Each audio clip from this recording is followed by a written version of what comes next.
Je m'appelle Dahlia, et j'ai 35 ans. Le jour où j'ai enterré mon beau-père, mon mari, avec qui je suis marié depuis 10 ans, a hérité de 85 millions de dollars. Le lendemain des funérailles, il m'a mise à la porte de notre appartement. Il m'a traité de femme sans valeur et m'a dit qu'il n'avait plus besoin de moi. Il souriait en le disant. Ce que mon mari, Marcus, ignorait, c'est que son père, Solomon King, était un homme très intelligent, et la lecture officielle du testament n'avait lieu que dans 6 jours. Avant de continuer cette histoire, dites-moi dans les commentaires d'où vous regardez. Cliquez sur le bouton j'aime et abonnez-vous si vous avez déjà été sous-estimé par les personnes qui sont censées le plus vous aimer. L'odeur des lys fanés dans la limousine était suffocante. Assise dans ma robe de laine noire, je regardais par la fenêtre la ligne d'horizon d'Atlanta, qui défilait floue. Mon beau-père, Solomon King, était parti. J'ai ressenti une véritable douleur vive. Dans une famille qui accordait de l'importance au tapas accent grave-l'œil et au statut, il était le seul qui m'ait jamais parlé de substance, le seul qui m'ait vraiment vu. J'ai tendu la main à travers le siège pour prendre celle de mon mari, ayant besoin du simple réconfort de son contact. Marcus ne bougea pas. Il ne leva même pas les yeux de son téléphone. Il n'avait pas versé une seule larme aux funérailles. Il n'était pas en deuil. Il était en train de calculer. 85 millions, Dahlia. Sa voix était un murmure joyeux et excité qui semblait obscène dans la voiture silencieuse. 85 millions. Marcus, s'il te plaît, ai-je murmuré, en jetant un coup d'œil au chauffeur de l'autre côté de la vitre d'intimité. Nous venons de quitter le cimetière. Il a finalement levé les yeux vers moi, et ses yeux étaient brillants et froids, dépourvus de toute tristesse. Quoi? Ne fais pas ta dramatique. Tu sais quel tyran il était. Il est parti. Je suis libre. Nous sommes libres. Il laissa échapper un rire court et sec. Dieu, je suis enfin libre. Il n'a pas dit nous. Il a dit je. Il a immédiatement commencé à parler de la Bentley. Il allait acheter un cabriolet, vert anglais de course, et le Pantouse à Buckhead. Il a dit que notre appartement de 2 chambres, celui où nous vivions depuis 5 ans, était embarrassant. J'ai pris une inspiration profonde. Ma tête me faisait mal. Marcus, c'est merveilleux, mais peut-être devrions-nous d'abord nous concentrer sur le remboursement de nos dettes. Nous ne sommes toujours pas sortis d'affaires à cause d'eux. Son visage s'est assombri instantanément. Nos dettes? Tu veux dire tes dettes? Je veux dire, la facture de carte de crédit de 30 000 $ que je viens de payer pour toi le mois dernier, ai-je dit, ma voix calme mais ferme, celle de ton voyage d'affaires à Miami. J'ai dû utiliser toute ma prime de la subvention de la fondation pour la couvrir. Il a ricané, un son que je connaissais bien. C'était le son qu'il faisait toujours quand je mentionnais ma carrière. Oh, ton petit travail d'écriture. Tous ces mots que tu tapes pour la charité. Tu ne comprends vraiment pas, n'est-ce pas? Il s'est penché en avant, son eau de colonne soudainement envahissante. Ta petite prime, c'est de la menue monnaie. C'est rien. C'est une erreur d'arrondi. Il a attrapé mon menton, ses doigts s'enfonçant légèrement. C'est moi qui ai l'argent maintenant. C'est moi qui compte. Tu n'as plus à te soucier de ta jolie petite tête pour ta carrière. Je n'ai pas besoin que tu travailles. En fait, je préférerais que tu ne le fasses pas. C'est en dessous de nous maintenant. Le trajet s'est terminé à notre immeuble, l'appartement que j'avais loué il y a 5 ans avant qu'il n'emménage. L'appartement dont j'avais payé le loyer chaque mois pendant que Marcus se cherchait et passait d'une idée d'entreprise ratée à l'autre. Il ne m'a pas aidé avec les portes. Il ne m'a pas tendu la main. Il est juste entré dans le hall, sa posture complètement différente. Il n'était plus le mari au chômage et en difficulté avec lequel j'avais quitté la maison ce matin. C'était un homme riche. Je l'ai suivi à l'intérieur. Le silence dans l'ascenseur était lourd, suffocant. Je voulais juste enlever cette robe et dormir pendant une semaine. Il est allé directement dans notre chambre. Je l'ai entendu ouvrir le placard. J'ai entendu le bruit sec et distinct de ma valise jetée sur le lit. « Qu'est-ce que tu fais ?» ai-je demandé, debout dans l'embrasure de la porte. Il tourna son visage, un masque d'indifférence froide. Il retirait mes vêtements de leur cintre, des brassées entières, et les entassait dans le sac. « Je t'aide à faire tes bagages. Prends tes affaires. » Mon sang s'est glacé. Mon estomac s'est transformé en glace. « De quoi tu parles, Marcus ?» Tu me fais peur. Il rit. Un vrai rire cette fois. Fort et cruel. Te faire peur? Non, Dahlia. Je te libère. Il ferma ma plus grande valise remplie d'un assortiment aléatoire de mes vêtements et la fit rouler dans le salon. Sors, Marcus. Arrête ça. Ma voix tremblait maintenant. C'est mon appartement. Mon nom est sur le bail. Et mon nom est sur le chèque de 85 millions de dollars, grogna-t-il. J'en ai marre de cet appartement. J'en ai marre de ce quartier. Et j'en ai marre de toi. Je ne pouvais plus respirer. On aurait dit que l'air avait été aspiré de la pièce. Tu me quittes? Non, je ne te quitte pas. Il marcha jusqu'au comptoir de la cuisine et prit mon sac à main. C'est toi qui pars. Il marcha jusqu'à la porte d'entrée et l'ouvrit en grand. J'attendais ça depuis des années. Des années à faire semblant de me soucier de ton travail ennuyeux, de tes amis ennuyeux, de ta vie ennuyeuse et responsable. Des années à être coincé avec toi en attendant que le vieil homme meure enfin. Je t'ai soutenu, ai-je murmuré les mots, m'étranglant. Quand tu as perdu ton emploi il y a 2 ans, j'ai tout payé. J'ai payé ce toit au-dessus de ta tête. Je croyais en toi. C'était ton erreur. Son sourire était terrifiant. Il n'atteignait pas ses yeux. Tu n'étais qu'un bouche-trou, Dahlia. Une femme commode, naïve, sans valeur. Il jeta mon sac à main dans le couloir. Puis il jeta ma valise après. Mon avocat t'appellera demain, dit-il, sa voix désinvolte comme s'il parlait du temps qu'il fait. Il t'enverra des papiers. Tu n'auras rien. Tu n'as pas droit à l'argent de ma famille. Marcus, s'il te plaît. Ton père vient de mourir. Nous sommes en deuil. Tu es en deuil, corrigea Théil. Je suis en train de célébrer. Au revoir, Dahlia. Il claqua la porte au nez. Je suis resté là dans le couloir, dans ma robe noire de funérailles, à fixer le grain de bois de la porte. Le bruit du verrou qui se mettait en place de l'autre côté était le bruit le plus fort que j'ai jamais entendu. J'étais sans abri. Mon mari, l'homme que j'aimais, l'homme que j'avais soutenu et défendu, venait de me jeter comme une ordure d'hier. Je ne sais pas combien de temps je suis resté là. J'étais paralysé. Je ne pouvais pas pleurer. Je ne pouvais pas bouger. Je fixais juste le 3B en laiton sur la porte. Le ding de l'ascenseur m'a tiré de là. Les portes se sont ouvertes, et la sœur de Marcus, Chloé, est sortie. Elle portait un tailleur pantalon blanc chic, un contraste frappant et délibéré avec les événements sombres de la journée, inapproprié pour un enterrement, mais parfait pour une célébration. Elle m'a vu. Elle a vu ma valise dans le couloir. Elle a vu mon visage couvert de larmes, et elle a souri. Un petit sourire suffisant et satisfait. Oh, bien. Il a enfin fini par le faire, dit-elle, sa voix dégoulinant de satisfaction. Elle est passée devant moi sans un regard et a frappé à la porte. Marcus, c'est moi. Ouvre. Nous avons des réservations au Sevenland. La porte s'est ouverte instantanément. Marcus était là, sa propre veste maintenant enlevée, sa cravate desserrée. Il l'a embrassée. C'est fait, dit-il. Chloé me regarda par-dessus son épaule, les yeux pleins de mépris apitoyant. Écoute, Dahlia, ne rends pas ça moche. Toi et Marcus, vous venez de 2 mondes différents. Tu étais une gentille petite distraction pendant qu'il attendait que sa vraie vie commence. Mais maintenant, elle a commencé.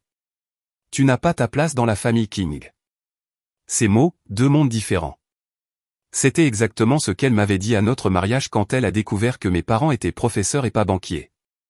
Et au moment où elle l'a dit, un autre souvenir, net et clair, a traversé mon chagrin. C'était il y a 2 semaines, dans la chambre de Solomon, la forte odeur d'antiseptique et de vieux livres. Marcus et Chloé étaient en bas, leurs voix élevées, se disputant pour savoir qui aurait la maison de plage. Solomon m'a fait signe de m'approcher. Sa voix était un crépitement sec, mais ses yeux, ils étaient toujours vifs. Dahlia, murmura-t-il. Oui, Solomon, puis-je vous apporter de l'eau? Non, écoute, mes enfants, ils sont une déception. Tout en brillance, sans substance, tout en clinquant, sans feu. Mais toi, il toussa, un son sec et douloureux. Tu as de l'intégrité. Tu es la seule qui soit vraiment un king. Monsieur, ne dites pas ça. Vous devez vous reposer. Tais-toi. Je connais mon fils, râla Théil, sa prise sur ma main étonnamment forte. Je connais sa faiblesse, et je connais sa cupidité. Quand je serai parti, il te montrera exactement qui il est. Il essaiera de te couper. Qu'est-ce que vous voulez dire, ai-je demandé, une froide appréhension s'insinuant en moi. J'ai pris soin de toi, Dahlia. J'ai protégé ton avenir. Mais tu dois me promettre une chose. Quoi qu'il dise, quoi qu'il fasse, tu dois être à la lecture officielle du testament. Promets-le-moi. Je le promets, Solomon, avais-je dit, serrant sa main frêle. La porte de l'ascenseur a sonné à nouveau, s'ouvrant. J'ai ramassé ma valise. J'ai attrapé mon sac à main. Chloé me regardait toujours, le visage suffisant, attendant que je craque. J'ai essuyé mon visage, ma main étonnamment stable. Je l'ai regardé, puis Marcus, qui était appuyé contre l'encadrement de la porte, un roi dans son nouveau château. Tu as raison, Chloé, ai-je dit, ma voix égale. Nous venons de mondes différents. Je suis entré dans l'ascenseur. Je vous verrai tous les deux lundi à la lecture du testament. Les portes de l'ascenseur se sont fermées, les laissant tous les deux avec le premier éclair de confusion sur leur visage. Je suis resté là, je ne sais pas combien de temps. 1 minute 10. Le tapis du couloir au motif beige délavé que j'avais toujours détesté semblait nager devant mes yeux. Mes pieds me semblaient cloués au sol. Le poids de la robe de laine noire que j'avais portée aux funérailles de Salomon me semblait être du plomb. Femme sans valeur. Les mots résonnaient plus fort que le bruit de la porte qui claquait. Le ding de l'ascenseur était strident. Cela m'a fait sursauter. Les portes se sont ouvertes. Chloé, la sœur de Marcus, est sortie. Elle portait un tailleur pantalon chic de couleur crème. C'était un contraste frappant, presque obscène, avec les événements sombres de la journée. Ce n'était pas une tenue d'enterrement. C'était une tenue de fête. Ses yeux vifs et bleus, un contraste frappant avec notre famille afro-américaine, un fait qu'elle semblait toujours brandir à la fois comme un bouclier et une arme, ont immédiatement saisi la scène. Elle m'a vu. Elle a vu ma valise dans le couloir. Elle a vu mon visage strié de larmes que je n'avais même pas réalisé avoir versées. Elle a souri, un petit sourire suffisant et satisfait. Oh, bien. Il l'a enfin fait, a-t-elle dit. Sa voix était douce comme du verre coûteux. Je me demandais combien de temps il allait attendre. Elle est passée devant moi sans un second regard, son parfum cher traînant dans son sillage, et a frappé sèchement à la porte dont je venais d'être chassé. Marcus, c'est moi. Ouvre. Nous avons des réservations au Seven Land à 8 heures. La porte s'est ouverte instantanément. Marcus était là, sa veste de costume d'enterrement déjà enlevée, sa cravate desserrée. Il souriait. Il l'a même embrassée. C'est fait, dit-il, sa voix légère de soulagement. Chloé me regarda par-dessus son épaule, son expression un masque de pitié et de mépris. Écoute, Dahlia, dit-elle comme si elle parlait à un enfant ou à un employé lent d'esprit. Ne rends pas ça moche. Toi et Marcus, vous venez de deux mondes différents. Tu étais une gentille petite distraction pendant qu'il attendait que sa vraie vie commence, mais maintenant c'est le cas. Tu n'as pas ta place dans la famille King. Deux mondes différents. C'était l'expression exacte qu'elle avait utilisée à notre mariage il y a 10 ans quand elle m'avait coincé près de la fontaine de champagne. Je l'avais surprise en train de dire à l'une de ses demoiselles d'honneur, elle est assez gentille, je suppose, mais ses parents sont professeurs. Pouvez-vous imaginer deux mondes différents? Elle m'avait toujours considéré comme temporaire. Je me suis contenté de la regarder. Mon esprit était engourdi, un bourdonnement statique à la place de mes pensées. Prends juste l'argent qu'il t'offre, Dahlia. Chloé continua de taper ses ongles parfaitement manucurés contre son téléphone. Ce sera plus que ce que tu gagnerais en un an à écrire ces tristes petits papiers caritatifs. Sois intelligente pour une fois. Ces mots, deux mondes différents ne sont pas compatibles. Ils ont soudainement déclenché quelque chose. Un souvenir net et clair a traversé le brouillard de mon chagrin et de mon humiliation. Ce n'était plus la voix de Chloé que j'entendais.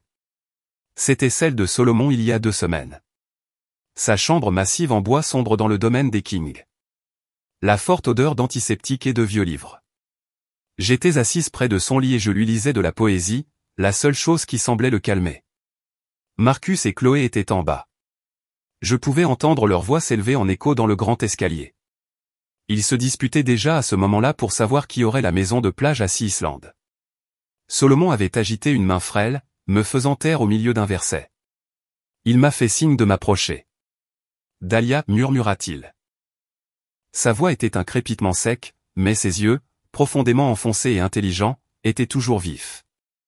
Oui, Solomon, puis-je vous apporter de l'eau? Non, écoute. Il toussa un son sec et douloureux qui secoua son corps mince. Mes enfants, ils sont une déception. Tout en brillance, sans substance. Tout en clinquant, sans feu. Mais toi. Il me regarda, son regard intense. Tu as de l'intégrité. Tu es la seule qui soit vraiment un king. Monsieur, ne dites pas ça. Vous devez vous reposer. J'ai essayé de le calmer, mais il a saisi ma main. Sa prise était étonnamment forte. Tais-toi. Je connais mon fils. Je connais sa faiblesse. Et je connais sa cupidité. Quand je serai parti, il te montrera exactement qui il est. Il essaiera de te couper. Une froide appréhension s'était alors insinuée en moi. Qu'est-ce que vous voulez dire, Solomon? Marcus m'aime. Solomon avait émis un rire court et amer qui s'est transformé en une autre toux. Marcus aime Marcus, et il aime l'idée d'une femme qui le soutient, mais il aime l'argent plus que tout. Il avait serré ma main. J'ai pris soin de toi, Dahlia. J'ai protégé ton avenir, mais tu dois me promettre une chose, n'importe quoi. Quoi qu'il dise, quoi qu'il fasse, tu dois être à la lecture officielle du testament. Tu dois être dans cette pièce. Promets-le-moi. Je le promets, Solomon. J'avais dit, troublé mais déterminé à honorer son souhait. Maintenant, debout dans le couloir, le souvenir me semblait être une bouée de sauvetage. J'ai protégé ton avenir. L'ascenseur a sonné à nouveau, ouvrant ses portes, attendant. J'ai ramassé ma valise. J'ai attrapé mon sac à main. Chloé me regardait toujours, son visage suffisant, attendant clairement que je craque et que je la supplie. J'ai essuyé les larmes de mon visage avec le dos de ma main. Ma main était étonnamment stable. Je l'ai regardé, puis Marcus, qui était appuyé contre l'encadrement de la porte, un roi dans son nouveau château volé. Tu as raison, Chloé, ai-je dit, ma voix égale. Nous venons de mondes différents. Je suis entré dans l'ascenseur. Je vous verrai tous les deux lundis à la lecture du testament. J'ai appuyé sur le bouton pour le hall d'entrée. Les portes ont commencé à se fermer, coupant leurs expressions choquées et soudainement confuses. Alors que l'ascenseur descendait, j'étais toujours sans abri. J'étais toujours trahi. Mais pour la première fois depuis que j'ai appris la nouvelle de la mort de Solomon, je n'étais plus une victime. J'étais une femme avec une promesse à tenir. Le trajet en ascenseur vers le bas a ressemblé à une descente dans une vie différente. Mon reflet dans les murs en miroir était une étrangère, une veuve de 35 ans dans une robe de funérailles serrant une valise et un sac à main.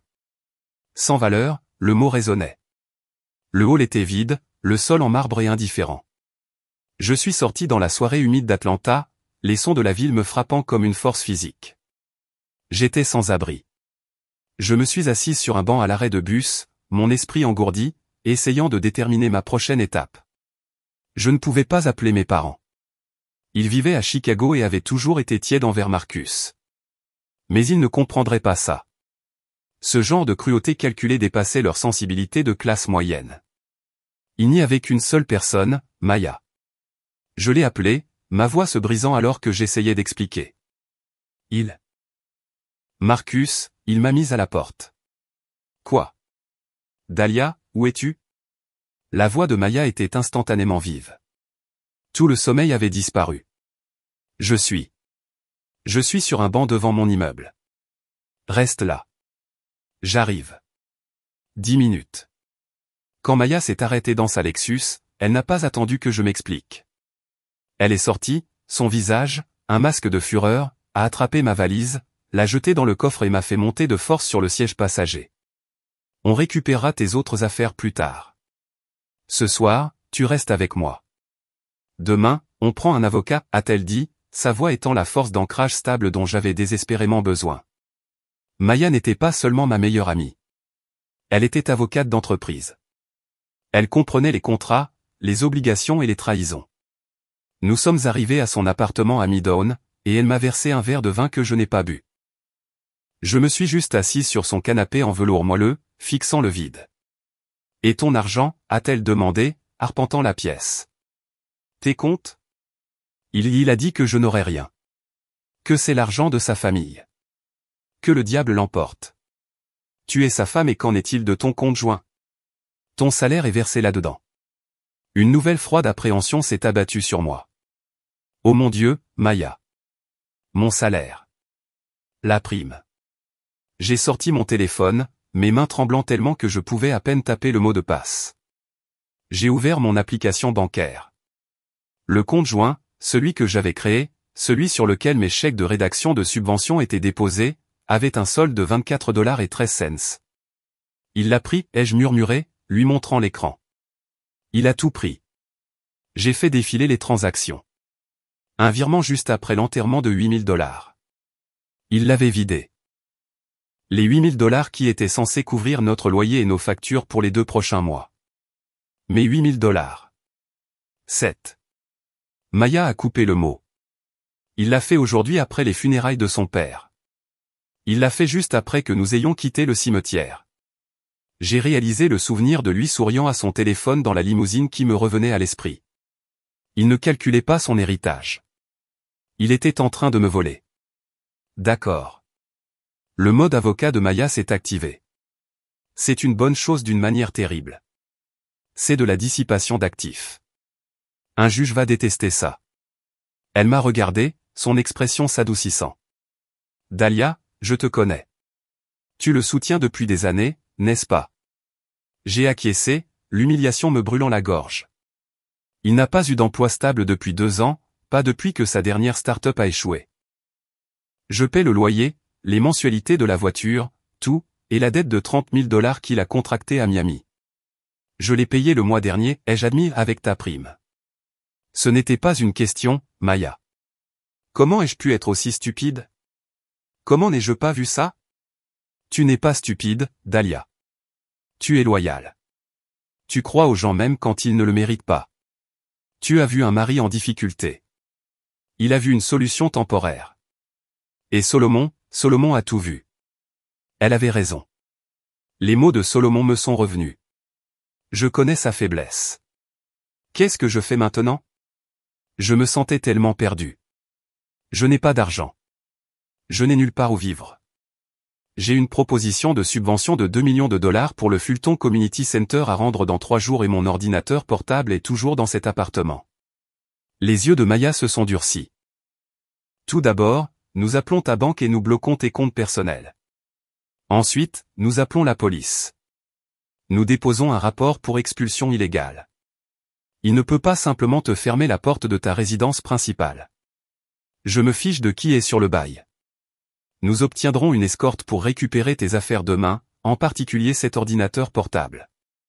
Tu ne vas pas perdre cette opportunité de subvention parce que ce bâtard a décidé d'imploser. Elle m'a tendu son téléphone. Passe l'appel à la banque. Je vais faire du café. Nous avons une longue nuit devant nous. Alors que j'étais assise là à réciter mes numéros de compte à un représentant de banque endormi, j'ai senti une petite braise froide s'allumer dans ma poitrine. Ce n'était plus seulement du chagrin. C'était de la colère. Marcus et Chloé pensaient qu'ils avaient gagné. Ils pensaient qu'ils avaient jeté la femme sans valeur. Ils n'avaient aucune idée de ce que Solomon m'avait armé.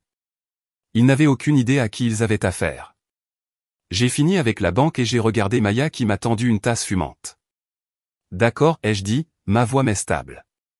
Il veut une guerre. Montrons-lui à quoi ça ressemble. Le lendemain matin, après une nuit blanche sur le canapé de Maya, je me suis réveillé avec une concentration singulière. Récupérer mon ordinateur portable. Maya, déjà vêtue d'un costume pointu prêt pour le tribunal, m'a tendu un café. L'escorte policière est prévue pour 10 heures, a-t-elle dit, nous entrons, tu prends tes essentiels, et nous sortons. N'engage pas la conversation avec lui. Mais Marcus était plus intelligent que ça. Quand l'officier de police et moi sommes arrivés, l'appartement était vide. Mon ordinateur portable avait disparu. Mes fichiers, mes brouillons, mes recherches pour le Fulton Grant, tous disparus. Même mes vêtements de travail avaient disparu du placard. Il avait pris tout ce qui représentait ma carrière, ne laissant derrière lui que des tenues décontractées et de vieux pulls. Il ne voulait pas seulement que je parte, il voulait m'effacer. Il a dû revenir après notre départ, ai-je dit à Maya plus tard, ma voix engourdie. Il essaie de te rendre désespéré, Dahlia, a-t-elle dit, ses yeux brillants. Il essaie de te forcer à accepter cette insulte de 10 000 $ qu'il finira par t'offrir. J'ai passé les 3 jours suivants dans un état d'agitation frénétique à la table à manger de Maya, en utilisant son ordinateur de rechange, essayant de recréer ma proposition de subvention de 2 millions de $ à partir de zéro. J'ai travaillé sur de l'adrénaline et de la caféine pure, dormant à peine, la date limite se profilant comme une guillotine. C'est pendant une session de travail tard dans la nuit, mes yeux brûlants d'avoir regardé l'écran, que le téléphone de Maya s'est allumé. Dahlia, a-t-elle dit, sa voix serrée de rage. Tu dois voir ça. Elle a retourné son téléphone. C'était Instagram. Marcus. Il était appuyé contre une Ferrari rouge étincelante, des lunettes de soleil sur le nez, un sourire narquois sur les lèvres. La légende disait, décision, décision. Il fallait fêter ma liberté comme il se doit. J'avais King Legacy. Hatch Bentley est le prochain. Mon estomac s'est tordu. C'était la voiture dont il avait parlé dans la limousine. Il l'avait achetée pendant que je dormais sur un canapé en utilisant l'argent que j'avais aidé notre famille à économiser. Attends, a dit Mia, son pouce faisant défiler l'écran. Ça empire, elle a cliqué sur le profil de Chloé. Il y avait une photo en gros plan de son poignet orné d'une montre Patek Philippe incrustée de diamants, le genre qui coûte plus que mon salaire annuel. La main de Chloé était posée sur le capot de la Ferrari, ses ongles parfaitement manucurés brillants. Sa légende, un petit cadeau de bienvenue dans la famille de mon incroyable frère. Si heureuse qu'il soit enfin libre d'être lui-même. Certaines personnes ne peuvent tout simplement pas suivre l'héritage des Kings. La famille avant tout. Hatch. L'héritage des Kings. La famille avant tout.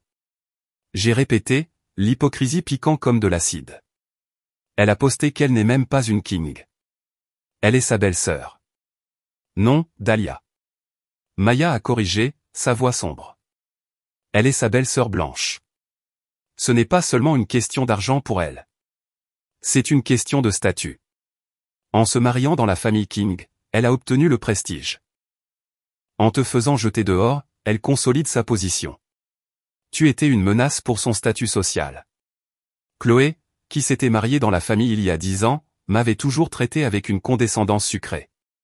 Elle organisait des bals de charité et siégeait à des conseils d'administration de musées, le tout financé par l'argent de Solomon. Elle me voyait avec mon travail à but non lucratif et mes antécédents modestes comme une tache sur l'image publique immaculée de la famille. Maintenant, elle célébrait publiquement mon éviction. J'avais la nausée. Il lui a acheté une montre à 50 000 $ alors que j'utilise ton ordinateur portable de rechange pour sauver un centre communautaire. Ce n'est pas seulement Instagram, dit Maya, ouvrant son navigateur. Regarde ça. Elle a ouvert un blog populaire basé à Atlanta, qui relatait la vie sociale de l'élite noire de la ville. Le titre était affiché en gros en haut, King de retour sur le marché. Marcus King hérite de 85e, met fin à un mariage discret. Mes mains tremblaient en lisant l'article. Il était rempli de citations anonymes. Nous savions tous que ça ne durerait pas, disait une source familiale. Marcus est la nouvelle royauté de l'argent, et elle était, eh bien, c'était une gentille fille, mais pas à son niveau. Une autre source a déclaré qu'il se sentait retenu en arrière. Maintenant que Solomon est décédé, Marcus est libre de trouver une partenaire qui correspond vraiment à l'héritage King. Il me dépeignait comme une chercheuse d'or qui avait échoué. Ils effaçaient les 5 dernières années, effaçaient le fait que c'était moi qui avais payé les factures, que c'était moi qui l'avais soutenu. Ils inventaient un récit selon lequel il s'était échappé d'un mariage qui était en dessous de lui. L'humiliation était accablante. Ce n'était pas juste une trahison privée. C'était une exécution publique. Mon téléphone, qui était resté silencieux, a commencé à vibrer sur la table. Et ça n'a pas arrêté. Un SMS d'un collègue de la fondation, et « Je viens de voir cet horrible article de blog. Est-ce que c'est vrai pour toi et Marcus ?» Un courriel d'un membre du conseil d'administration du Fulton Center, Dahlia, je suis sûr que ce ne sont que des commérages, mais cet article circule. Ça ne fait pas bonne impression. Un autre SMS, cette fois d'un cousin à Chicago, Dahlia, qu'est-ce qui se passe? ta belle-sœur publie des photos de montres. Ils voyaient tous ça. Tous les membres de mon réseau professionnel, tous les membres de ma famille élargie. Chloé et Marcus ne m'avaient pas seulement jeté dehors. Ils empoisonnaient activement le puits, s'assurant que mon humiliation personnelle empiète sur ma vie professionnelle. Ils essayaient de me définir par leur récit, l'épouse sans valeur et inégale qui avait été rejetée. J'ai fermé mon ordinateur portable, la proposition de subvention, les 2 millions de dollars, tout semblait flou. Dahlia, ne le laisse pas gagner, dit Mia, attrapant ma main. Ne les laisse pas faire ça. Il a pris mon travail, Maya. Il a pris mon argent. Maintenant, il prend ma réputation. Qu'est-ce que je suis censé faire? Tu vas terminer cette proposition, dit-elle, sa voix féroce. Tu vas obtenir ce financement. Et puis, lundi, tu vas te rendre à cette lecture de testament. Et tu vas te souvenir de ce que Solomon t'a dit. Tu es celle qui a de l'intégrité. Qu'ils aient leur week-end bon marché et tape à accent grave l'œil. La vérité arrive, et elle sera glorieuse. J'ai regardé la photo de Chloé, sa main blanche posée sur la Ferrari rouge, son sourire triomphant. Elle n'avait aucune idée qu'elle célébrait sa propre chute. J'ai éteint mon téléphone, réduisant au silence le flot de messages humiliants. D'accord, dis-je, rouvrant l'ordinateur portable. Allons chercher cette subvention. Les 48 heures suivantes ont été un flou de statistiques, de budget et d'écriture de récits. J'ai déversé toute ma colère, mon chagrin et mon humiliation dans cette proposition. J'ai à peine mangé. Je n'ai pas dormi. J'ai juste écrit. Je me battais pour plus que le centre communautaire. Je me battais pour ma propre santé mentale, prouvant à moi-même que j'étais plus que la femme sans valeur que Marcus avait jetée. Le vendredi après-midi, exactement 1 heure avant la date limite, j'ai cliqué sur envoyer pour la proposition de subvention de 2 millions de dollars. Une vague d'épuisement si profonde m'a frappé que j'ai failli perdre connaissance. C'est fait, ai-je murmuré à Maya, qui travaillait à domicile à côté de moi. Bien, dit-elle, fermant son propre ordinateur portable. Maintenant, dors. Tu as une grande journée lundi. Tu dois être reposé quand tu deviendras millionnaire. Alors que je m'endormais, ma dernière pensée était au visage suffisant de Marcus. Il pensait qu'il m'avait tout pris. Il n'avait aucune idée qu'il venait de me donner la seule chose. Je n'ai jamais su que j'avais besoin d'une raison de riposter. J'ai dormi 12 heures d'affilée, d'un sommeil mort et sans rêve. Je me suis réveillé samedi matin en me sentant groggy mais humaine. L'adrénaline avait disparu, remplacée par une douleur sourde. Maya était déjà levée, assise à son îlot de cuisine avec son ordinateur portable ouvert, sirotant du café. Regarde qui est en ville, sourit-elle. Bien. Tu as terminé la subvention juste à temps. Maintenant, on s'occupe du reste de ta vie. Étape 1, café. Étape 2, on te trouve un requin. Mon cabinet d'avocat d'affaires ne s'occupe pas des divorces, mais je sais qui le fait. Elle était sur le point de passer un appel lorsque mon téléphone, que j'avais rallumé à contre-cœur, a vibré sur le comptoir. C'était un numéro inconnu, un indicatif régional local d'Atlanta. Ne réponds pas à ça, prévint Maya. C'est probablement un autre blogueur qui veut une citation. Ça pourrait être un client, murmurai-je, mon sens des responsabilités l'emportant sur ma peur. Je l'ai laissé sonner. Une icône de messagerie vocale est apparue immédiatement. J'ai écouté le message, en le mettant sur haut-parleur. Madame King. La voix était douce, polie et inconnue. Je m'appelle Jonathan Reed, du cabinet d'avocats Reed Baxter & Swan. Je représente votre mari, Monsieur Marcus King, dans sa demande de divorce. Il semble que nous ayons eu du mal à vous joindre. Veuillez appeler mon bureau dès que possible pour discuter d'une offre de règlement préliminaire très généreuse. Maya haussa un sourcil. Généreux? Ce n'est pas un mot que j'associe à tout ce que nous avons vu cette semaine. Il ne perd pas de temps, dis-je, mon estomac se tordant. Il a déposé vendredi. Maintenant, il a un avocat qui appelle samedi. Il veut que ce soit fini avant la lecture du testament, dit Maya, la réalisation nous frappant toutes les deux. Il veut que tu sois signé, scellé et parti avant que tu ne causes des problèmes lundi. Rappelle-le. Écoutons ce qu'est cette offre généreuse. Avec Maya assise en face de moi, j'ai composé le numéro. L'avocat, Reed, a décroché à la deuxième sonnerie comme s'il attendait. Ah, Miss King, Dahlia, merci d'avoir retourné mon appel, dit-il, sa voix suintant de charme professionnel. Je suis sûr que c'est une période difficile pour vous, et mon client, Monsieur King, souhaite rendre cette transition aussi indolore que possible. Indolore, ai-je répété le mot, le goût de cendre. Tout à fait. Maintenant, nous avons rédigé un accord de dissolution simple. Conditions standards. Vous renoncez à toutes les revendications sur les actifs futurs, en particulier l'héritage du père de Monsieur King, qui, comme je suis sûr que vous le comprenez, est un bien non marital. Vous acceptez de quitter les lieux. Les lieux dont je suis déjà exclu, ai-je coupé, ma voix froide. Oui. Eh bien, les détails, il a balayé ça du revers de la main. Le point est, en reconnaissance de votre temps ensemble, et dans l'intérêt d'une résolution rapide et privée, M. King est prêt à vous offrir un règlement unique de $10 000. $10 000 pour 10 ans de ma vie, pour le soutenir, pour payer ses dettes, pour l'humiliation publique, pour m'avoir enfermé dehors, pour avoir volé mon ordinateur portable et les $8 000 de mon compte bancaire? $10 000, dis-je, ma voix dangereusement calme. C'est une offre très généreuse, Madame King, dit Reed, son ton condescendant. Franchement, c'est plus que ce à quoi vous avez droit. Comme vous n'êtes pas nommé dans l'héritage de Monsieur King, vous n'avez aucun droit dessus. Mon client offre ceci purement par bonté de cœur pour vous aider à vous remettre sur les pieds. Maya griffonnait furieusement sur un bloc-notes juridique, son expression meurtrière. Elle tapota le bloc et écrivit, demande-lui de l'envoyer par écrit. Veuillez m'envoyer l'offre par écrit, Monsieur Reed. J'aimerais l'examiner. L'avocat gloussa, un son sec et condescendant. L'examiner, Madame King? Je vous assure que c'est la meilleure offre que vous recevrez. Elle expire lundi à 9 h, précisément 1 heure avant la lecture du testament. Si vous choisissez de contester cela, Monsieur King est prêt à se battre, et je vous assure que ses ressources sont considérables. $10 000 pourraient être très utiles à quelqu'un dans votre position, où vous pouvez n'avoir rien. Votre choix. Il pensait que j'étais stupide. Il pensait que j'étais désespéré. Il pensait qu'il pouvait me brutaliser, comme Marcus l'a fait. J'ai pensé à la promesse de Salomon. J'ai protégé ton avenir. Tu dois être à la lecture du testament. Merci pour les informations, Monsieur Reed, dis-je, ma voix soudainement calme et claire. Mais je n'accepterai pas les $10 000. Je ne signerai pas non plus de documents avant lundi, continuai-je.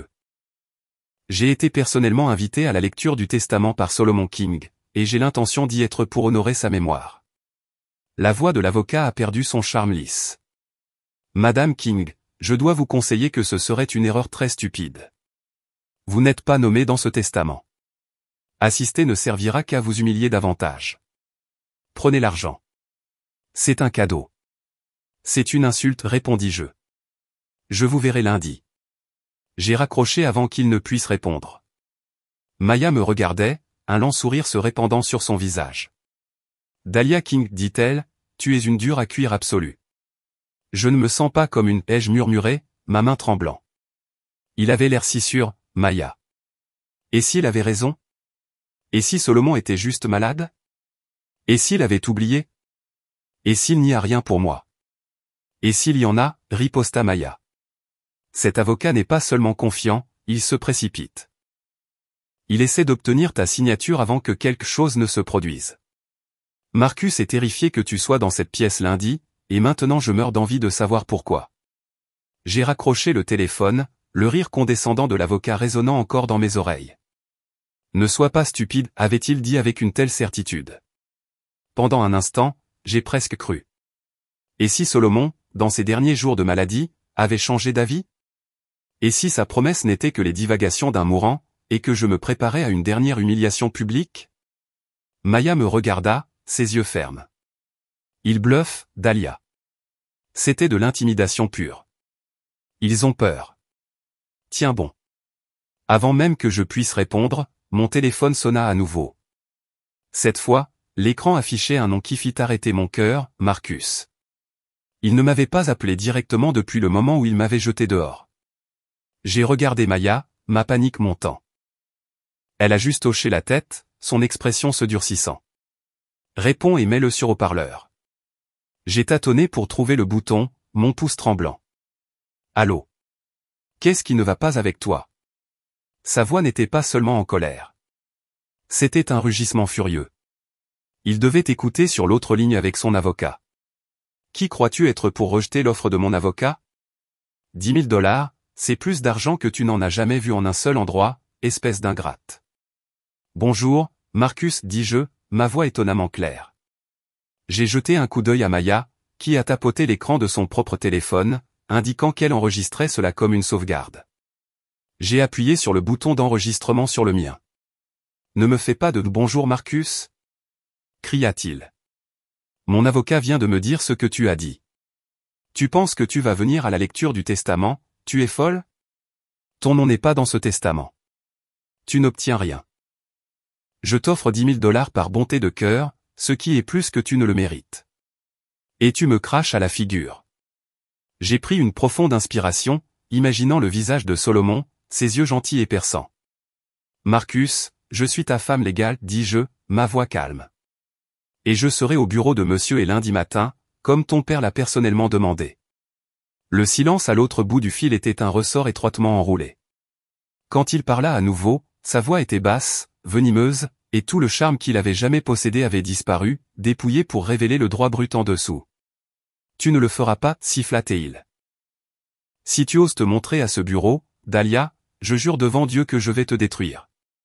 De quoi parles-tu? Tu penses que tu es si respecté? Tu penses que ton petit monde à but non lucratif se soucie de toi? Je dirai à chaque personne que nous connaissons, chaque membre du conseil d'administration, chaque client, que tu étais une chercheuse d'or qui m'a épousé pour l'argent de ma famille. Je leur dirai que tu étais infidèle. Je leur dirai que tu étais la raison pour laquelle les derniers mois de mon père ont été si stressants. Je vais t'enterrer, Dahlia. Au moment où j'aurai fini, tu ne pourras même pas trouver un emploi pour écrire des nécrologies dans cette ville, et encore moins gérer une subvention de 2 millions de $. Il était au courant de la subvention. Je lui en avais parlé il y a des semaines, excité par la possibilité. Il utilisait maintenant ma propre ambition comme une arme. Tu me menaces, Marcus, demandai-je, gardant ma voix parfaitement calme pour l'enregistrement. Je te fais une promesse, cria-t-il. Prends les 10 000 $ et disparais, ou je vais t'effacer de la surface de cette ville. Tu ne sauras rien. Tu seras de retour à ton point de départ. Une personne sans valeur, fauchée et sans importance. Tu comprends? J'ai regardé Maya. Ses yeux étaient grands ouverts, mais elle hochait la tête, un sourire sinistre sur son visage. Je te comprends parfaitement, Marcus, dis-je, et j'ai raccroché le téléphone. J'ai appuyé sur arrêter sur l'enregistreur vocal.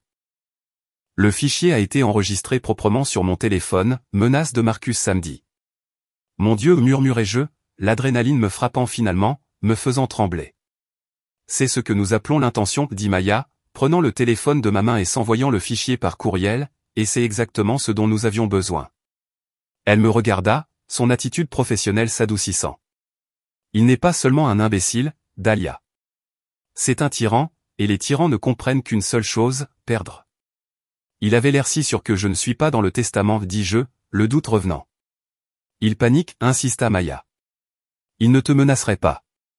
Il ne se précipiterait pas pour un règlement de 10 000 $ un samedi s'il était sûr de sa position. Il est terrifié de ce qui va se passer lundi. Et honnêtement, je suis impatiente de savoir pourquoi. Les 48 heures suivantes ont été les plus longues de ma vie. Dimanche a été un flou d'énergie nerveuse. Maya a essayé de me distraire avec des films, mais je ne pouvais pas me concentrer.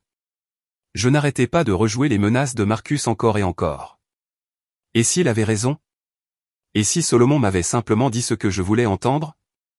Et si je marchais dans un piège, sur le point d'être humilié une dernière fois? Il panique, répéta Maya, voyant la peur sur mon visage. Les hommes riches et arrogants ne font pas de menaces personnelles à moins qu'ils ne perdent le contrôle. Tiens bon. Lundi matin, je me suis réveillé avant l'aube. Je ne me suis pas habillé comme une victime. Je ne me suis pas habillé comme une veuve. Je me suis habillé comme une professionnelle. J'ai mis ma plus belle robe fourreau bleu marine, celle que je portais pour mes présentations de subventions les plus importantes. J'ai fait mes cheveux, mis un maquillage subtil, et porté les simples boucles d'oreilles en perles que Solomon m'avait données comme cadeau de bienvenue dans la famille il y a 10 ans. J'avais l'air posé, calme et incassable. J'avais l'impression de marcher au combat. Le bureau de monsieur était au dernier étage d'un gratte-ciel du centre-ville d'Atlanta, tout en verre et en granit poli. Quand je suis entré, ils étaient déjà là. C'était comme une caricature de nouvel argent. Marcus était allongé dans un fauteuil en cuir, portant un costume Tom Ford tape à accent grave l'œil qui criait « Je viens d'hériter d'une fortune ». Il tapait du pied avec impatience. Chloé était perchée sur le bord d'une autre chaise, faisant défiler son téléphone. Elle portait la montre Patek Philippe à 50 000 $ qu'il lui avait achetée. Elle leva les yeux quand je suis entré, ses lèvres se courbant en un rictus. « Oh, regarde ça » annonça-t-elle à Marcus, ne se donnant même pas la peine de me regarder directement. C'est effectivement venu. Sa voix était forte, conçue pour humilier. « Tu as du cran, Dahlia. Je te l'accorde. Venir de si loin juste pour qu'on te dise officiellement que tu n'obtiens rien. » Je l'ai ignoré et j'ai hoché la tête poliment à la secrétaire de Monsieur Hay. « Dahlia King, je suis ici pour la lecture de 11 heures. »« Bien sûr, Madame King. »« Monsieur Hay vous attend. » L'utilisation de Madame King fit rétrécir les yeux de Chloé. Marcus ne m'a même pas regardé. Il était trop occupé à regarder sa montre, une nouvelle, en or et absurdement grande. « Pouvons-nous en finir avec ça, Hay » cria-t-il vers la porte du bureau fermé. « J'ai un rendez-vous pour essayer un yacht à 11h30, et je n'ai pas l'intention d'être en retard. » La porte s'ouvrit et Monsieur Hay se tenait là. C'était un homme grand et imposant dans la soixantaine avec une réputation d'être l'esprit juridique le plus pointu d'Atlanta. Il portait un costume 3 pièces parfaitement taillé. Il me regarda, et son expression s'adoucit presque imperceptiblement. « Madame King, dit-il en hochant la tête. Merci d'être venu. Veuillez entrer. » Son regard se posa ensuite sur Marcus et Chloé, et la chaleur disparut. « Monsieur King, Madame Vance, mon bureau. » Nous entrâmes dans la salle de conférence. Elle était dominée par une immense table en acajou avec une vue imprenable sur la ville. Je me suis assise à une extrémité. Marcus et Chloé étaient assis ensemble du côté opposé, comme un roi et son bouffon. Monsieur Hay s'assit à la tête de la table et plaça un épais document relié en cuir devant lui. « Bienvenue, dit-il, sa voix remplissant la pièce. Nous sommes réunis ici aujourd'hui pour lire le testament final de mon client et ami, Solomon King. J'ai déjà confirmé auprès de toutes les parties qu'il s'agit de la version finale exécutée, et qu'il n'y a pas d'autre codicile ou document. » Marcus soupira bruyamment. « Oui, oui, nous avons compris. Pouvons-nous simplement passer à la partie où j'obtiens l'argent ?» Monsieur Hay le fixa d'un regard qui pouvait geler le feu. « Monsieur King, je lirai ce testament exactement comme Solomon m'a demandé de le faire. C'était son dernier souhait qu'il soit lu dans son intégralité dans cette pièce avec vous tous présents. Je vous suggère de trouver un peu de patience. » Chloé se tourna sur sa chaise, semblant soudainement moins à l'aise. Monsieur Hay commença à lire. Il commença par les petits legs. Il y avait un don de 100 000 $ à l'université Howard, son alma mater. Il y avait de petits cadeaux personnels à ses plus vieux amis. Il laissa sa collection de disques vintage à son frère cadet. Marcus vibrait pratiquement d'impatience. Il tapait des doigts sur la table. Il vérifia sa montre à nouveau. « Eh, allez, finit-il par craquer, coupant l'avocat au milieu de sa phrase. Sans vouloir offenser l'amour de mon oncle pour le jazz, j'ai un yacht de 70 pieds qui m'attend. Arrive au point principal. Les 85 millions. Ma partie. » Monsieur éleva lentement les yeux du document, son expression illisible. Il regarda Marcus. Il regarda Chloé. Puis il me regarda directement. « Comme vous le souhaitez, Monsieur King, dit-il, sa voix dangereusement douce. Passons au point principal. » Monsieur Hay arrêta de lire. Il leva les yeux, son visage impassible. Lentement, délibérément, il enleva ses lunettes de lecture et les polit avec un chiffon de sa poche de poitrine. Le silence dans la pièce était absolu, plus fort que l'éclat de Marcus. Chloé se tourna, son arrogance faiblissant pendant un instant, comme un scintillement dans une lumière défectueuse. Marcus, cependant, avait l'air extrêmement ennuyé, comme si l'avocat était un serveur lent qui avait oublié sa boisson. « Très bien, Monsieur King, dit Hay, sa voix plate et dépourvue d'émotion. Si vous êtes si pressé de contourner les derniers souhaits de votre père, loin de moi de vous arrêter. Je vais passer à la donation principale. » Il remit ses lunettes et tourna plusieurs pages dans l'épais document relié en cuir.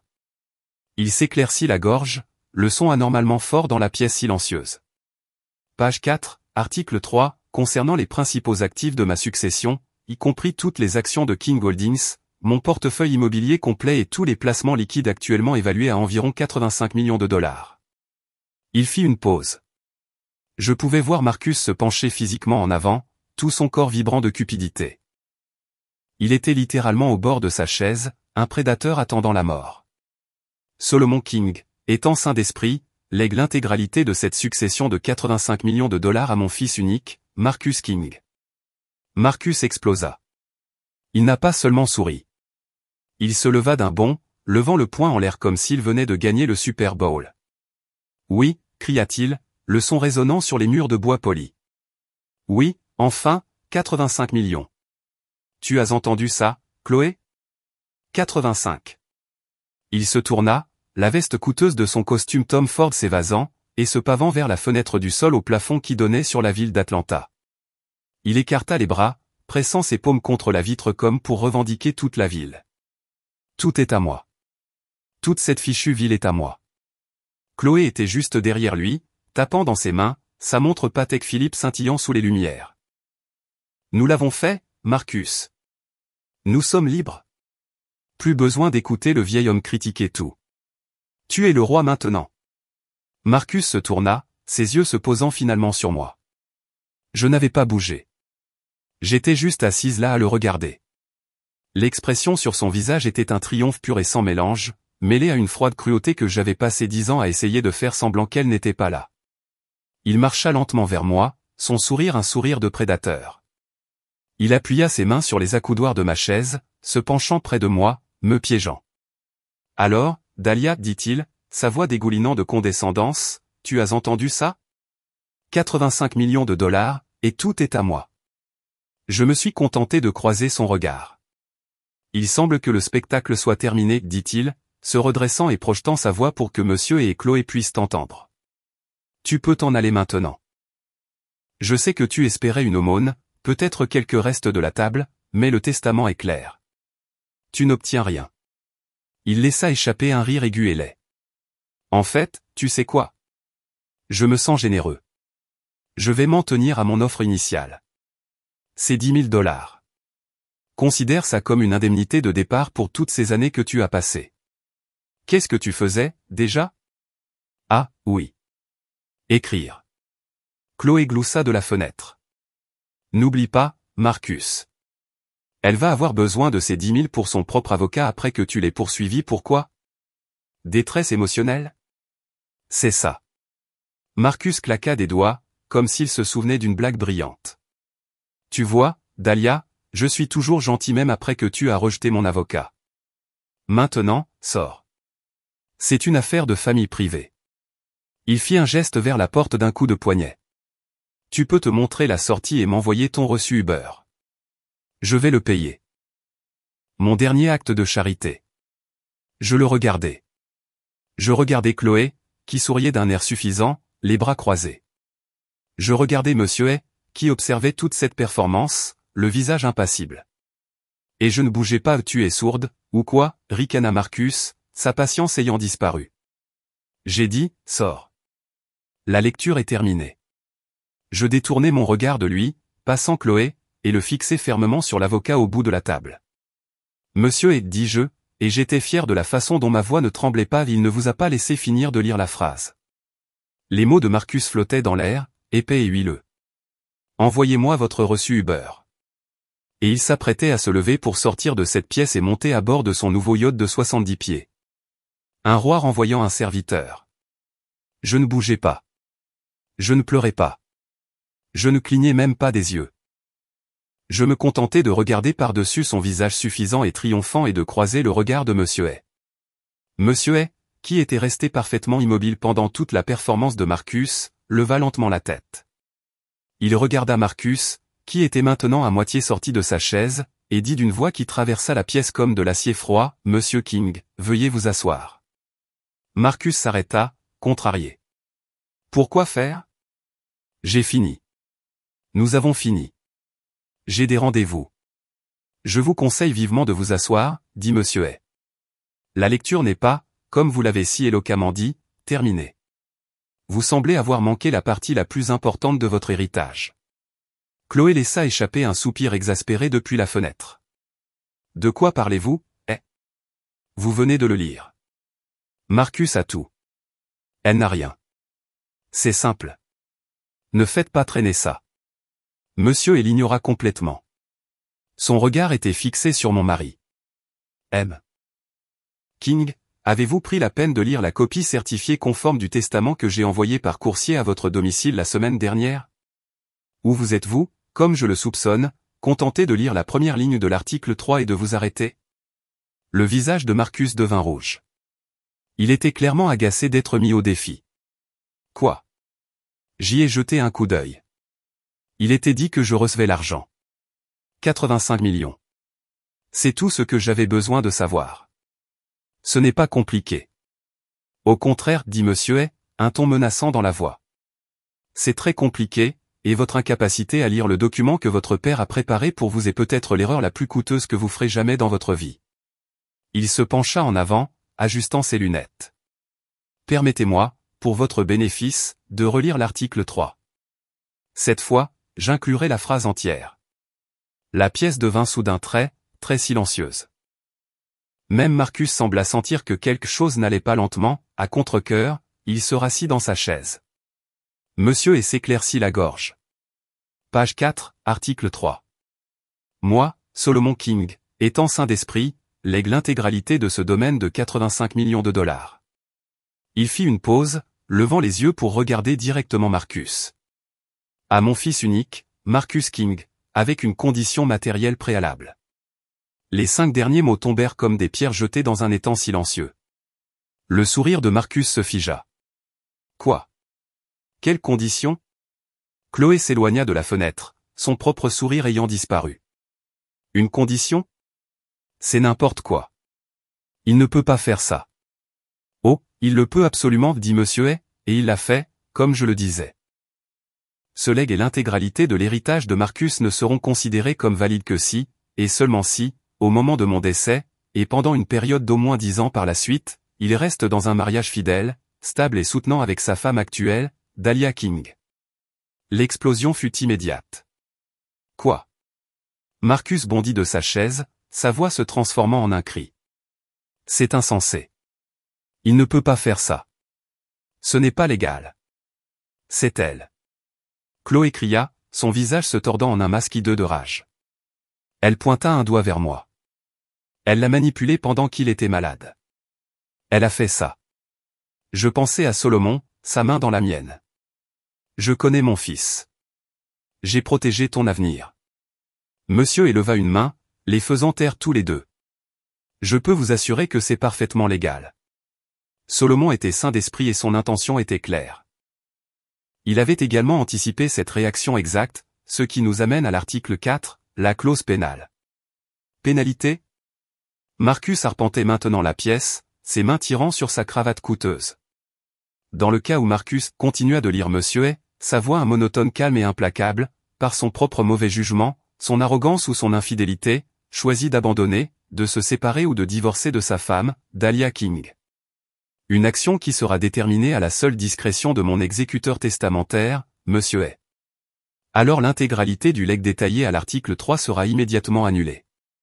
Marcus arrêta de marcher. Il avait l'air d'avoir reçu un coup de poing. Annulé? Quoi? Qu'est-ce que ça veut dire? Annulé. Il bluffe, dit Chloé, mais sa voix tremblait. L'argent? Où va-t-il? À une association caritative.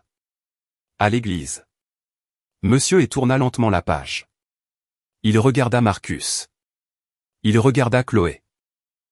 Et puis, pour la première fois, il sourit. Ce n'était pas un sourire aimable. Il me regarda directement. Dans le cas où l'article 3 est annulé, lut-il, sa voix forte et claire.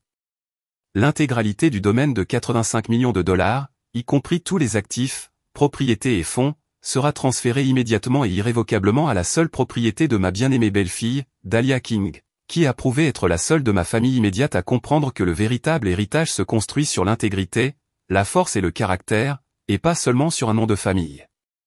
Le seul bruit dans la pièce fut l'inspiration brusque et soudaine de Chloé.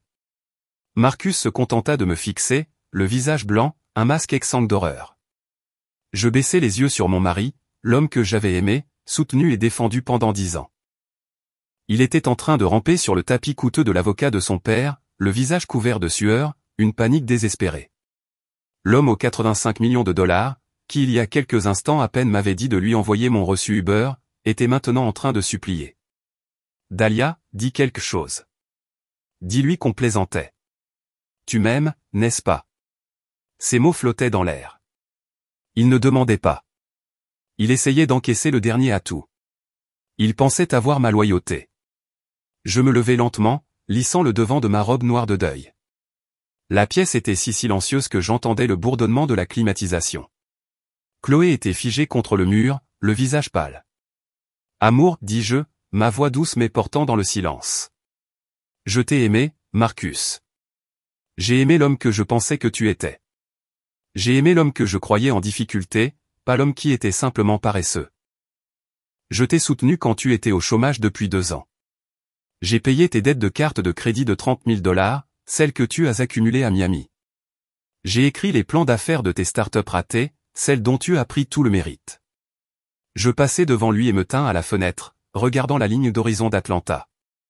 Tu m'as traité de femme sans valeur. Tu as dit que j'étais un remplaçant naïf. Tu m'as dit que tu n'avais plus besoin de moi. Je me retournai pour le regarder en face, ses yeux paniqués croisant les miens. Il semble que ma valeur ne soit pas nulle après tout, Marcus. Elle est de 85 millions de dollars.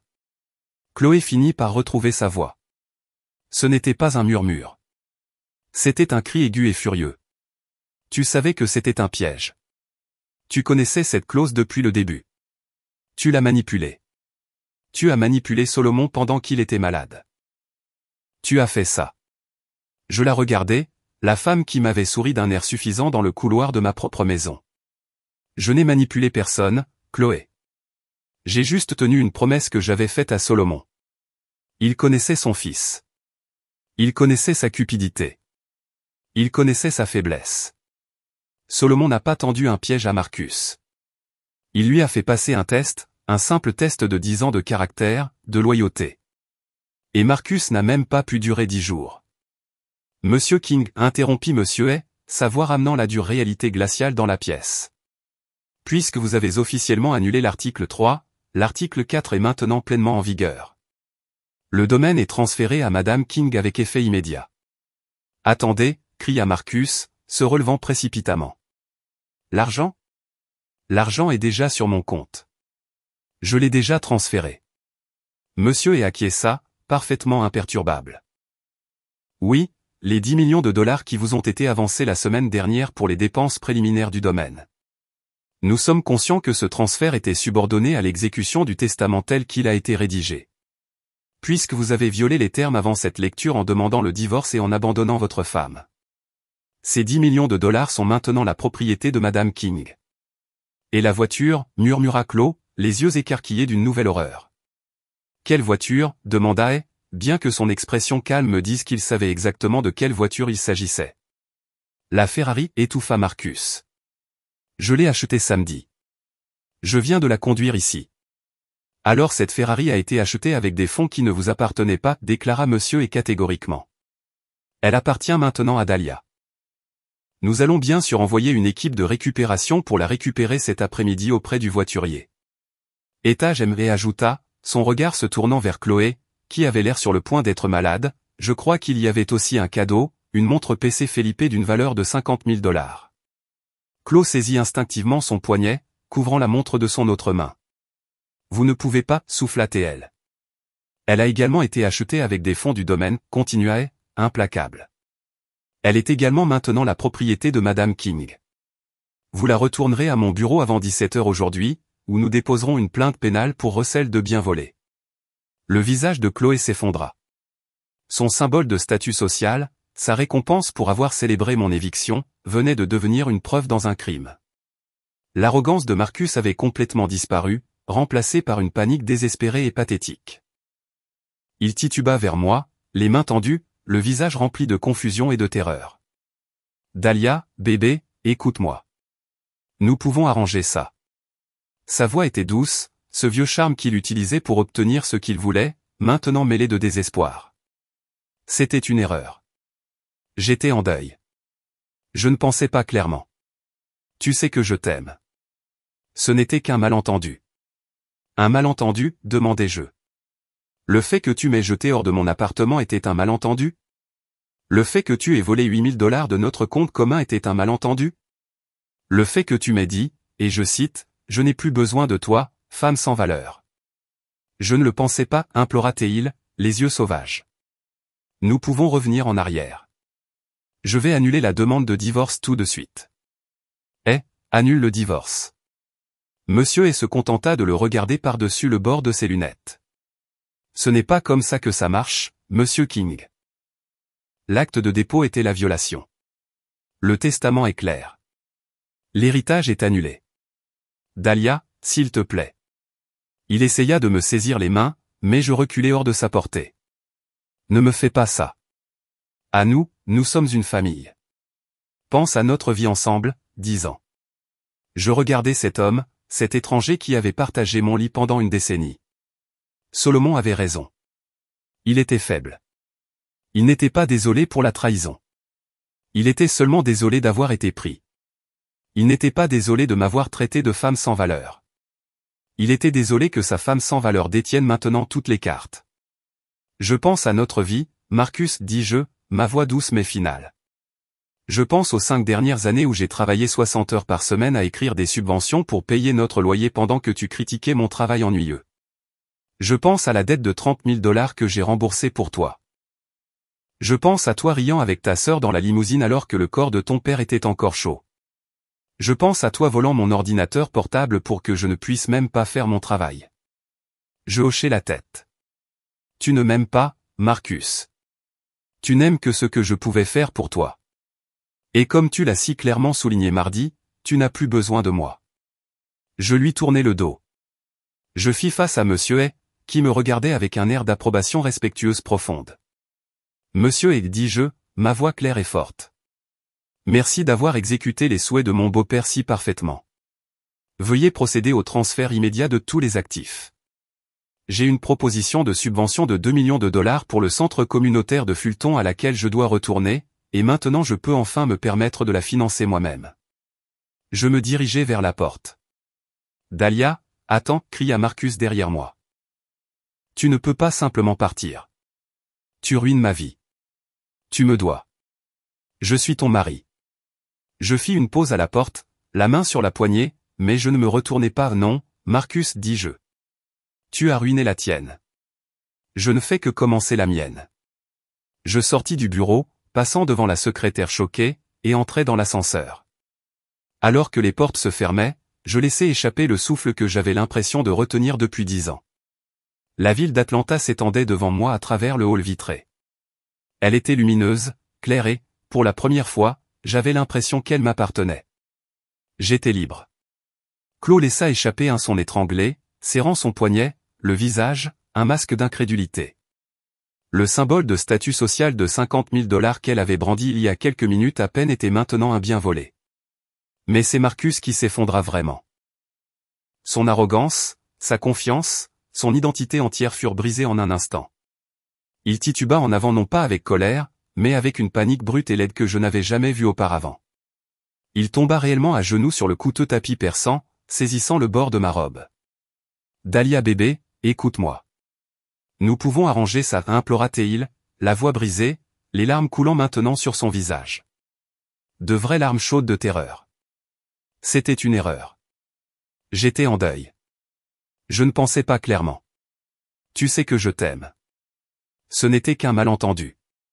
Il essayait d'utiliser cette voix, la voix charmante, douce, manipulatrice qui avait fonctionné sur moi pendant 10 ans, la voix qui m'avait convaincu de payer ses dettes, de pardonner ses erreurs, de croire en son potentiel. Dis-lui, Dahlia, supplia-t-il, tirant sur ma jupe comme un enfant. Dis-lui que tu me pardonnes. Dis-lui d'arrêter. On peut partager 50-50e. Non 60-40e. C'est à toi. Juste ne me laisse pas avec rien. S'il te plaît. Je baissai les yeux sur cet homme, cet étranger effondré à mes pieds. Solomon avait raison. Il était faible. Il n'était pas désolé pour la trahison. Il était seulement désolé d'avoir été pris. Il n'était pas désolé de m'avoir traité de femme sans valeur. Il était juste terrifié que sa femme sans valeur détienne maintenant toutes les cartes. Je retirai lentement ma robe de son emprise et reculai. Je pense à notre vie, Marcus, dis-je, ma voix douce mais finale. Je pense aux 5 dernières années où j'ai travaillé 60 heures par semaine à écrire ces subventions ennuyeuses pour payer notre loyer pendant que tu critiquais mon travail. Je pense à la dette de carte de crédit de 30 000 $ que j'ai remboursée pour toi le mois dernier. Je pense à toi riant avec ta sœur dans la limousine alors que le corps de ton père était encore chaud. Je pense à toi volant mon ordinateur portable pour que je ne puisse même pas faire mon travail. Je hochai la tête. Tu ne m'aimes pas, Marcus. Tu n'aimes que ce que je pouvais faire pour toi. Et comme tu l'as si clairement souligné il y a 5 jours, tu n'as plus besoin de moi. Je lui tournai le dos, un acte symbolique qui ressemblait à la fermeture d'une lourde porte ancienne. Je fis face à Monsieur A, qui me regardait, non pas avec pitié, mais avec un regard d'approbation respectueuse profonde. Monsieur A, dis-je, ma voix claire et forte. Merci d'avoir exécuté les souhaits de mon beau-père si parfaitement. Veuillez procéder au transfert immédiat de tous les actifs. J'ai une proposition de subvention de 2 millions de $ pour le centre communautaire de Fulton à laquelle je dois retourner. Et maintenant, ajoutai-je, un petit sourire sincère touchant mes lèvres pour la première fois depuis une semaine, je peux enfin me permettre de la financer moi-même. Je me dirigeai vers la porte. Dahlia, attends, cria Marcus derrière moi, sa voix un hurlement brut et désespéré. Tu ne peux pas simplement partir. Tu ruines ma vie. Tu me dois. Je suis ton mari. Je fis une pause à la porte, la main sur la poignée, mais je ne me retournai pas. Non, Marcus, dis-je. Tu as ruiné la tienne. Je ne fais que commencer la mienne. J'ouvris la porte et sortis, les laissant derrière moi dans les ruines de leur propre cupidité. Je ne me retournai pas. En entrant dans l'ascenseur, je laissai échapper un souffle que j'avais l'impression de retenir depuis 10 ans. La paroi de verre de l'ascenseur descendit, révélant la ligne d'horizon d'Atlanta qui s'étendait devant moi, lumineuse et claire. Pour la première fois de ma vie, j'étais vraiment complètement libre. Les jambes de Marcus cédèrent. Il ne s'assit pas simplement. Il s'effondra sur le coûteux tapis perçant, ses mains saisissant instinctivement le bord de ma robe alors que je me tournais pour partir. Dahlia, bébé, attends, s'il te plaît. Sa voix était un son que je n'avais jamais entendu auparavant, un bruit aigu, fin et craquant.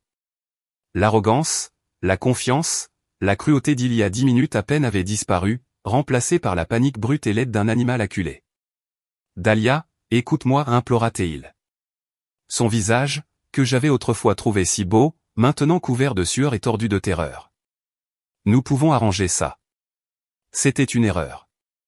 J'étais en deuil. Tu sais comment je suis. Je ne pensais pas clairement. Tu sais que je t'aime. Je t'ai toujours aimé. Il essayait d'utiliser cette voix, la voix douce, charmante, manipulatrice qui avait fonctionné sur moi pendant 10 ans. La voix qui m'avait convaincu de payer ses dettes de carte de crédit de 30 000 $.